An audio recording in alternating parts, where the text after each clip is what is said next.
So, ayan lang yung laman ng ating avocado na tatlo. Ang liit ng kanyang buto. Ang buto ang kailangan natin kasi gagawa tayo ng massage.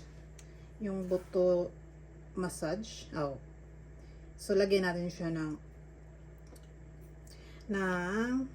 gatas. Vending ano to siya. Pang vending machine na gatas dito sa Korea.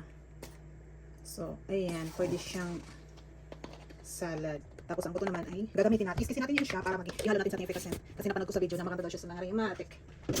So gagawa tayo niyan. Tapos ilagay ko sa freezer bago kainin. Okay? So ito na yung ating buto ng avocado. Ikiskisin siya at ihalo sa efficacy. Ang liit niya. Ano ito? Mahirap hawakan. Tingin ko kaya. Ay, binabalatan ko pala ito siya. Babalatan daw siya. So ayan guys, nabalatan ko na yung aking buto ng avocado. At ang liit niya, paano ko kaya yun siya hawakan? So ilalagay natin ay ang efficacy oil. Kunti na lang siya, kaya dagdagan ko siya ng alcohol. At saka may gloves ako dito. Gloves. Ito.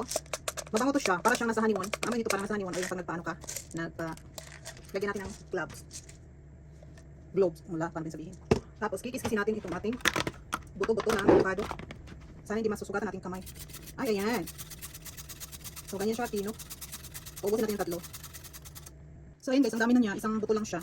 So hindi ko tatapon yung dalawa. Ilagay ko siya sa ref para hindi siyang sira. At gamitin ulit. So napanood ko lang ko siya sa YouTube. Okay. So yan na lang.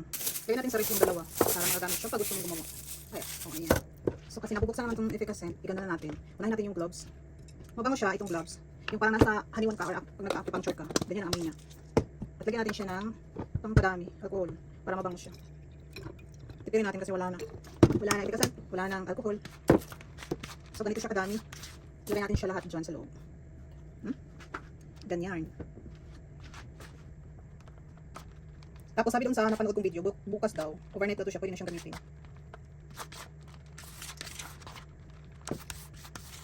Ayan na, ang ating Lana Kaplas. So, kunti na lang guys ng ating Pecascent.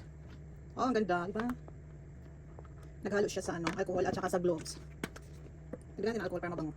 Tsaka para siya yung money. So, ayan. Excited na ako mag-haplas. Halo. Ang ganda ng kulay. So, ayan, may haplas na tayo. Bye-bye.